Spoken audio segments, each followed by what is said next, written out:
प्रदेश की राज्यपाल श्रीमती आनंदीबेन पटेल जी, मध्य प्रदेश के मुख्यमंत्री श्रीमान शिवराज सिंह जी, केंद्रीय मंत्रिपरिषद के मेरे सहयोगी आर.के. सिंह जी, थावरचंद गहलोत जी, नरेंद्र सिंह तोमर जी, धर्मेंद्र प्रधान जी, प्रहलाद सिंह पटेल जी, मध्य प्रदेश मंत्रिमंडल के सदस्यगण, सांसद, विधायकगण और रीवा सहित पूरे मध्य प्रदेश के मेरे प्यारे भाइयों और बहनों, नमस्कार। आज रीवा ने वाकई इतिहास रच दिया है। रीवा की पहचान मां नर्मदा के नाम से और सफेद बाग से रही है। अब इसमें एशिया के सबसे बड़े सोलर पावर प्रोजेक्ट का नाम भी जुड़ गया है। इसका आसमान से लिया गया वीडियो जब हम देखते हैं तो लगता है कि खेतों में हजारों सोलर पैनल जैसे फसल बनके लहलहा रही है, या ऐसा भी लगता है कि किसी गहरे समुद्र के ऊपर से गुजर रहे हैं जिसका पानी बहुत नीला है। और इसके लिए मैं रीवा के लोगों को, मध्य प्रदेश के लोगों को बहुत बहुत बधाई देता हूं, शुभकामनाएं देता हूं। रीवा का ये सोलर प्लांट इस पूरे क्षेत्र को इस दशक में ऊर्जा का बहुत बड़ा केंद्र बनाने में मदद करेगा। इस सोलर प्लांट से मध्य प्रदेश के लोगों को, यहां के उद्योगों को तो बिजली मिलेगी ही, दिल्ली में जैसा अभी शिवराज जी बता रहे थे, मेट्रो रेल तक को रीवा से लाभ मिलेगा। अब रीवा वाला शान से कह पाएगा कि दिल्ली की मेट्रो हमारा रीवा चलाता है। इसके अलावा रीवा की ही तरह शाजापुर, नीमच और छतरपुर में भी बड़े सोलर पावर प्लांट पर काम चल रहा है। ओमकारेश्वर डैम पर तो पानी में तैरता हुआ सोलर प्लांट, और मुझे पक्का भरोसा है कि आप जो योजना बना रहे हैं उसको पूरा करके रहोगे। ये तमाम प्रोजेक्ट जब तैयार हो जाएंगे तो मध्य प्रदेश निश्चित रूप से सस्ती और साफ सुथरी बिजली का हब बन जाएगा। इसका सबसे अधिक लाभ मध्य प्रदेश के गरीब, मध्यम वर्ग के परिवारों को होगा, किसानों को होगा, हमारे आदिवासी भाइयों बहनों को होगा। साथियों, हमारी परंपरा में, हमारी संस्कृति में, हमारे रोजमर्रा के जीवन में सूर्य उपासना का एक विशेष स्थान है। हमारे यहां कहा गया है, पुनातु मां तत्सवितुर्वरेण्यम, यानी जो उपासना के योग्य सूर्य देव हैं वो हमें पवित्र करे। पवित्रता की यही अनुभूति आज यहां रीवा में है, हर जगह पर हो रही है। सूर्य देव की इसी ऊर्जा को आज पूरा देश अनुभव कर रहा है। ये उन्हीं का आशीर्वाद है कि हम सोलर पावर के मामले में दुनिया के टॉप 5 देशों में पहुंच गए हैं। साथियों, सौर ऊर्जा आज की नहीं बल्कि 21वीं सदी की ऊर्जा जरूरतों का एक बड़ा माध्यम होने वाला है, क्योंकि सौर ऊर्जा श्योर है, प्योर है और सिक्योर है। श्योर इसलिए क्योंकि ऊर्जा के बिजली के दूसरे स्रोत खत्म हो सकते हैं, लेकिन सूर्य सदा सर्वदा पूरे विश्व में हमेशा ही चमकता रहेगा। प्योर इसलिए क्योंकि ये पर्यावरण को प्रदूषित करने के बजाय उसको सुरक्षित रखने के में मदद करता है।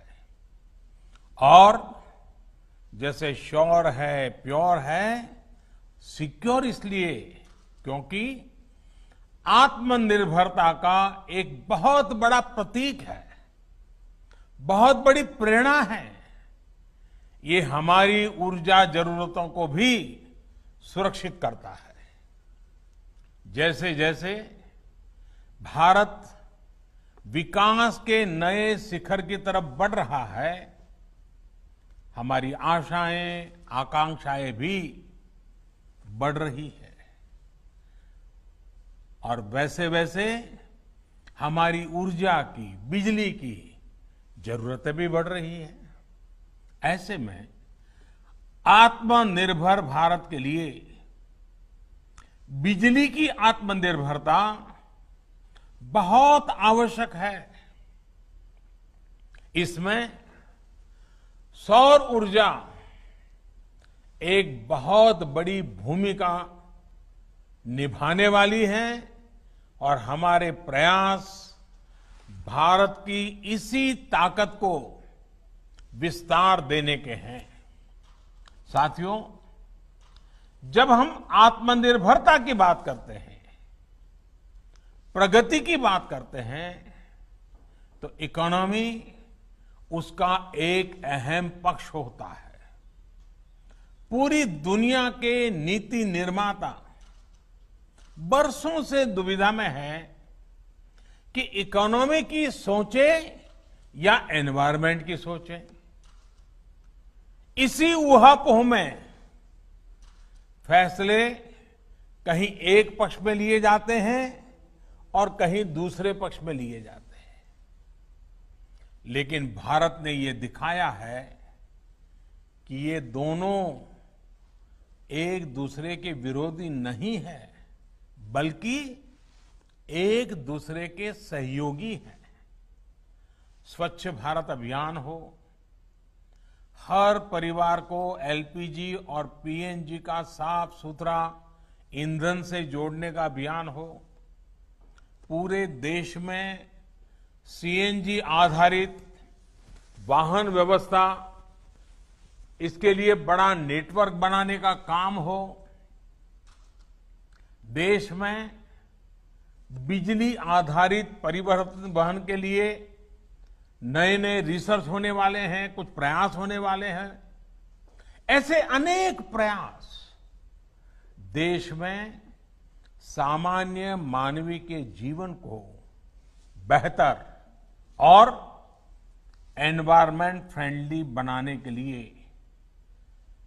लगातार किए जा रहे हैं। भारत के लिए इकोनॉमी और एनवायरमेंट दो अलग अलग पक्ष नहीं हैं, बल्कि एक दूसरे के पूरक पक्ष हैं। साथियों, आज आप देखेंगे कि सरकार के जितने भी कार्यक्रम हैं, उनमें पर्यावरण सुरक्षा और ईज ऑफ लिविंग को प्राथमिकता दी जा रही है। हमारे लिए पर्यावरण की सुरक्षा सिर्फ कुछ प्रोजेक्ट्स तक सीमित नहीं है, बल्कि ये वे ऑफ लाइफ है। जब हम रिन्यूएबल एनर्जी के बड़े प्रोजेक्ट लॉन्च कर रहे हैं, तब हम ये भी सुनिश्चित कर रहे हैं कि साफ सुथरी ऊर्जा के प्रति हमारा संकल्प जीवन के हर पहलू में दिखे। हम कोशिश कर रहे हैं कि इसका लाभ देश के हर कोने, समाज के हर वर्ग, हर नागरिक तक पहुंचे। मैं आपको एक छोटा सा उदाहरण देता हूं। साथियों, बीते 6 साल में लगभग 36 करोड़, ये आंकड़ा बहुत बड़ा है, 36 करोड़ एलईडी बल्ब्स पूरे देश में वितरित किए जा चुके हैं। 1 करोड़ से ज्यादा एलईडी बल्ब देश भर में स्ट्रीट लाइट्स में लगाए गए हैं। और सुनने में तो ये बहुत सामान्य बात लगती है। ऐसा इसलिए लगता है क्योंकि सामान्य तौर पर जब कोई सुविधा हमको मिलती है, हम उसके आदी हो जाते हैं, तो उसके इम्पैक्ट की या उसके होने या न होने की हमें कुछ महसूस ही नहीं होता, हम ज्यादा चर्चा भी नहीं करते। इस प्रकार की चर्चा तभी होती है जब वो चीज हमारे पास नहीं होती है।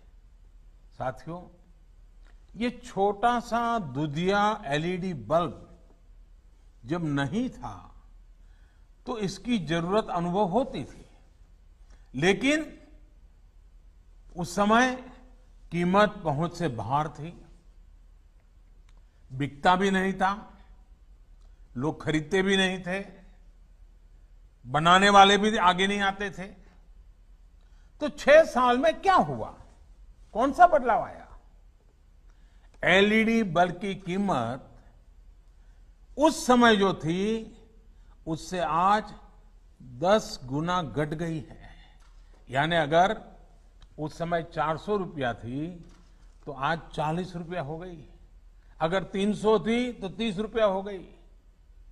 अनेक कंपनियों के बल्ब, इसके बीच में मैन्युफैक्चरर्स में स्पर्धा हो गई, बल्ब बाजार में आ गए, दाम घटते गए, और जो काम पहले 100-200 वाट के बल्ब करते थे वो अब 9 या 10 वाट के बल्ब करने लगे हैं, उतना ही उजाला दे रहे हैं। घरों और गलियों में एलईडी लगाने भर से ही हर साल करीब 600 अरब यूनिट बिजली, 600 अरब यूनिट बिजली, इसकी खपत कम हो रही है, बिजली की बचत हो रही है और लोगों को रोशनी भी अच्छी मिल रही है। इतना ही नहीं, हर साल लगभग 24,000 करोड़ रुपए की बचत हमारे देश के, खास करके मध्यम वर्ग के परिवार के जेब में बचते हैं। हर वर्ष 24,000 करोड़ रुपए, ये बचत छोटी नहीं है। मध्यम वर्ग, निम्न मध्यम वर्ग के जीवन में तो इसके कारण बहुत नई एक रोशनी पैदा हो जाती है। यानी एलईडी बल्ब से बिजली का बिल कम हुआ है। इसका एक और महत्वपूर्ण पहलू है, एलईडी बल्ब से करीब 4.5 करोड़ टन कम कार्बन डाइऑक्साइड पर्यावरण में जाने से रुक रही है। यानी प्रदूषण कम हो रहा है। साथियों, बिजली हर किसी तक पहुंचे, पर्याप्त बिजली पहुंचे, हमारा वातावरण, हमारी हवा, हमारा पानी भी शुद्ध बना रहे, इसी सोच के साथ हम निरंतर काम कर रहे हैं। यही सोच सौर ऊर्जा को लेकर हमारी नीति और रणनीति में भी स्पष्ट झलकती है। आप सोचिए, साल 2014 में सोलर पावर की कीमत 7-8 रुपये प्रति यूनिट हुआ करती थी, और जैसे शिवराज जी ने बताया उसके पहले तो और ज्यादा थी। आज यही कीमत 2.25 से 2.5 रुपये तक पहुंच चुकी है। इसका बहुत बड़ा लाभ उद्योगों को मिल रहा है, रोजगार निर्माण में मिल रहा है, देशवासियों को मिल रहा है। देश ही नहीं, पूरी दुनिया में इसकी चर्चा है कि भारत में सोलर पावर इतनी सस्ती कैसे है। जिस तरह से भारत में सोलर पावर पर काम हो रहा है, ये चर्चा लगातार होने वाली है, चर्चा बढ़ने वाली है, और लोग भारत से सीखने का प्रयास भी करने वाले हैं। ऐसे ही बड़े कदमों के कारण भारत को क्लीन एनर्जी का सबसे अट्रैक्टिव मार्केट माना जा रहा है।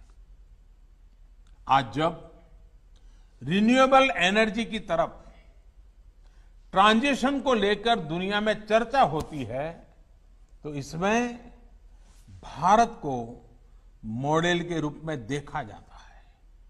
साथियों, दुनिया की, समग्र मानवता की भारत से इसी आशा, इसी अपेक्षा को देखते हुए हम पूरे विश्व को जोड़ने में जुटे हुए हैं। इसी सोच का परिणाम आईसा यानी इंटरनेशनल सोलर अलायंस, आईसा, इसका हमने निर्माण किया है।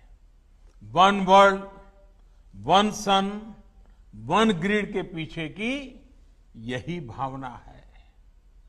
ये सौर ऊर्जा के बेहतर उत्पादन और उपयोग को लेकर एक पूरी दुनिया को इकट्ठा करने का प्रयास है, ताकि हमारी धरती के सामने खड़ा बड़ा संकट भी कम हो सके और छोटे से छोटे, गरीब से गरीब देश की बेहतर बिजली की जरूरतें भी पूरी हो सके। साथियों, एक प्रकार से सौर ऊर्जा ने आम ग्राहकों को उत्पादक भी बना दिया है।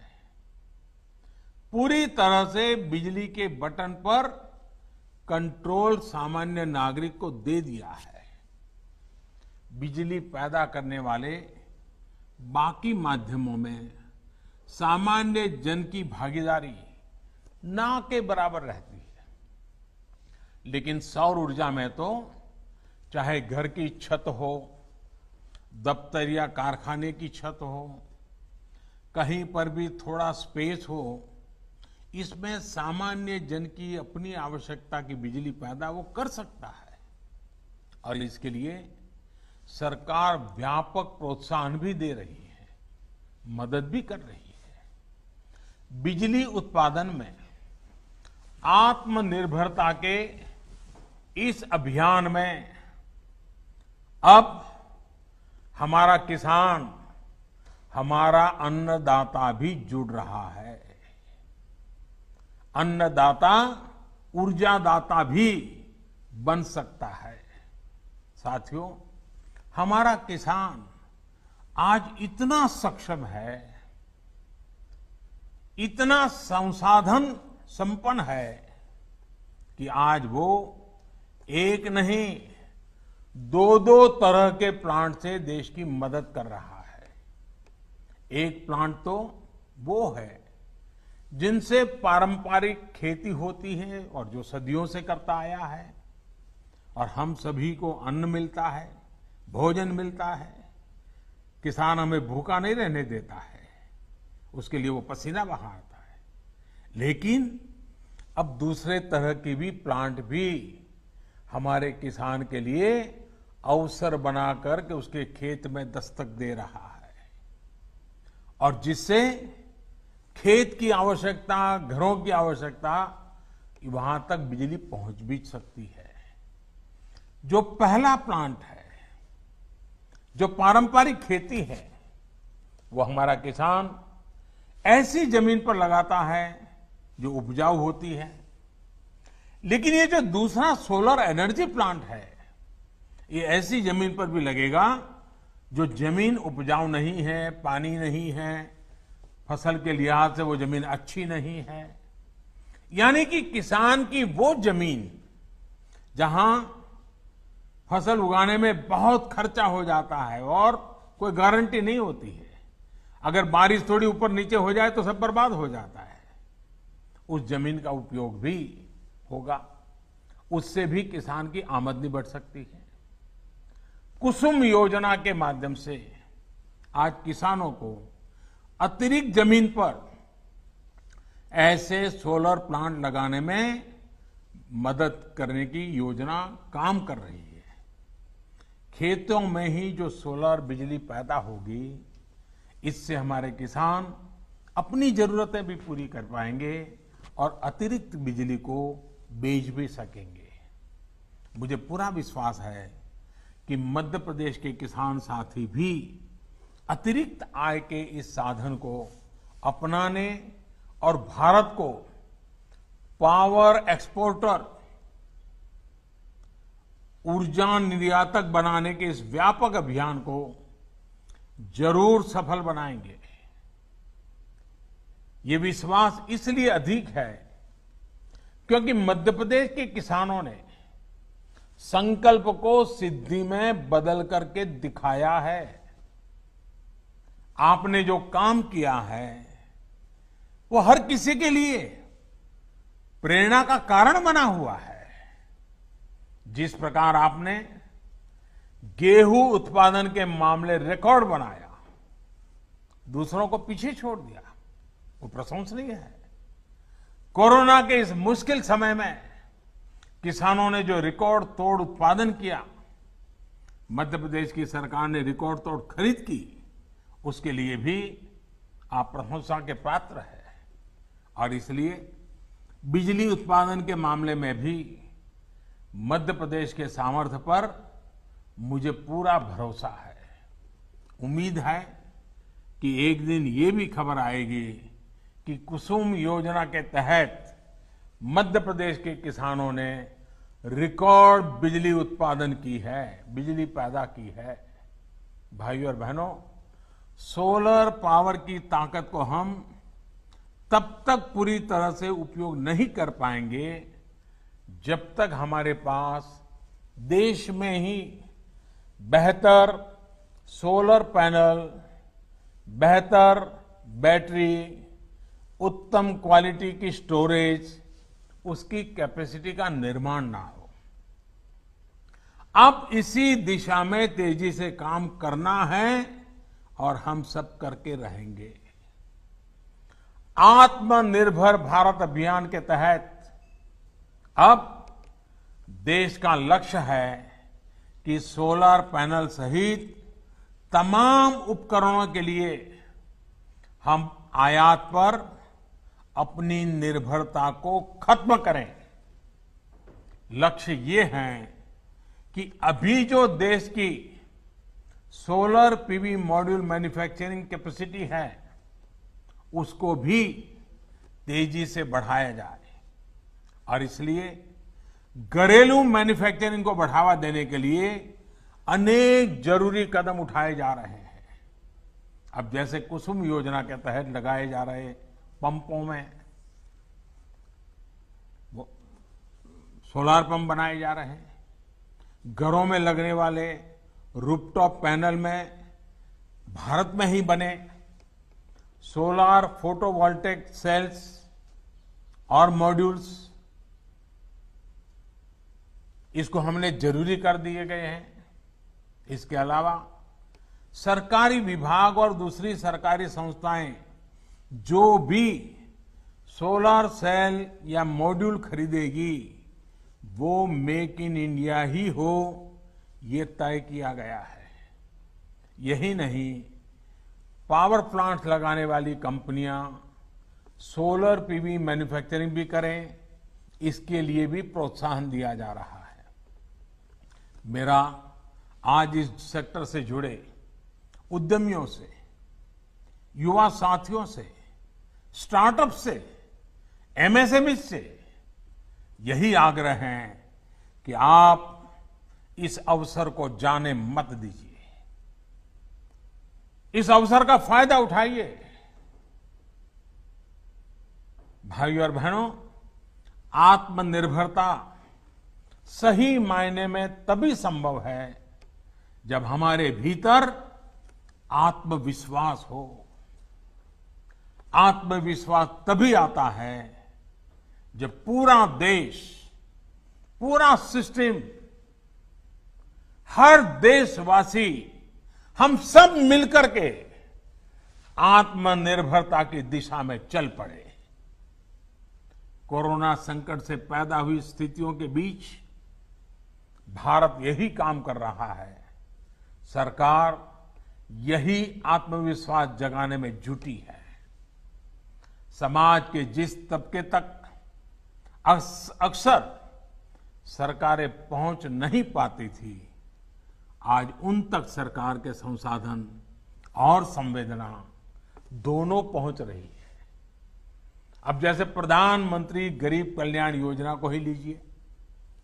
लॉकडाउन के तुरंत बाद पहला कदम ये उठाया गया कि देश के 80 करोड़ से अधिक गरीब साथियों तक मुफ्त खाना पहुंच सके, उनकी जेब में थोड़ा बहुत खर्चे के लिए व्यवस्था रहे। और जब लॉकडाउन उठाया गया तब सरकार को लगा कि आने वाला समय तो बरसात का भी है, त्योहारों का भी है, और हमारे यहाँ तो दिवाली और छठ पूजा तक अब तो त्योहार ही त्योहार चलते रहते हैं और सभी संप्रदाय, सभी धर्मों के त्योहार रहते हैं। ऐसे में गरीबों को ये मदद मिलती रहनी चाहिए। इसलिए इस योजना को जारी रखा गया। अब गरीब परिवारों को नवंबर तक मुफ्त राशन मिलता रहेगा। इतना ही नहीं, निजी क्षेत्र के लाखों कर्मचारियों के ईपीएफ खाते में भी सरकार पूरा अंशदान दे रही है। इसी तरह पीएम स्वनिधि योजना के माध्यम से उन साथियों की सूद भी ली गई है जिनकी सिस्टम तक सबसे कम पहुंच होती थी। आज इस योजना से रेहड़ी, ठेला लगाने वाले लाखों साथियों को 10,000 रुपये तक के सस्ते ऋण बैंक से मिलने लगे हैं। हमारे लिए सबसे अधिक उपयोगी हमारे ये साथी अपने छोटे से कारोबार को बचा सके, चला सके। हमारे यहां इन सारी चीजों को कभी प्राथमिकता नहीं रहती थी, लेकिन एक संवेदनशील सरकार होने के कारण, देश की भावी पीढ़ी को समर्पित होने के कारण आज हम लगातार कदम उठा रहे हैं। यानी एक तरफ छोटे, लघु, कुटीर उद्योगों और बड़ों उद्योगों के बारे में सोचा गया, तो दूसरी तरफ इन छोटे लेकिन उपयोगी कारोबारियों की भी चिंता की गई। साथियों, सरकार हो या समाज, संवेदना और सतर्कता इस मुश्किल चुनौती से निपटने के लिए हमारे सबसे बड़े प्रेरणा स्रोत है। आज जब आप मध्य प्रदेश को, पूरे देश को आगे बढ़ाने के लिए, रोजी रोटी भी कमाने के लिए घर से बाहर निकल रहे हैं, निकलना पड़ रहा है, तो अपनी एक और जिम्मेदारी भी हमेशा याद रखिए, और वो है, और मैं चाहूंगा कि जो बात मैं बताता हूं ये बाकी लोग भी बार बार बताते रहें, जहां भी है बताते रहें। 2 गज की दूरी, चेहरे पर मास्क, हाथ को 20 सेकंड तक साबुन से धुलना, कहीं पर भी थूकना नहीं, ये सारे नियमों का हमें हमेशा पालन करना है। आप भी बचेंगे, आपका परिवार भी बचेगा और आपके यार दोस्त साथी मित्र सहयोगी हर किसी की जिंदगी बचाने में आप बहुत बड़ी भूमिका अदा करेंगे। और इसलिए इन नए नियमों में, इस अनुशासन में कहीं पर भी कमी मत आने देना। आपका जीवन बहुत मूल्यवान है, न सिर्फ आपके परिवार के लिए, देश के लिए भी मूल्यवान है। और इसलिए इन नियमों का हमें पालन करना ही है। मेरे प्यारे साथियों, एक बार फिर आपको, मध्य प्रदेश को इस सोलर पावर प्लांट के लिए बहुत बहुत मैं बधाई देता हूं। और ये कहना चाहूंगा कि प्लांट भले रीवा में लगा हो, बिजली चलो दिल्ली के मेट्रो तक पहुंचती होगी, लेकिन इसके कारण पर्यावरण के पक्ष में जो काम हुआ है उसका प्रभाव पूरी मानव जाति पे होने वाला है, पूरे विश्व पर होने वाला है। और इसलिए आपने एक सुरक्षित विश्व के लिए मजबूत नींव आज रीवा में डाली है। ये काम छोटा मत समझता। फिर एक बार मैं आपसे यही कहूंगा, आप सतर्क रहें, सुरक्षित रहें, स्वस्थ रहें। बहुत बहुत आभार।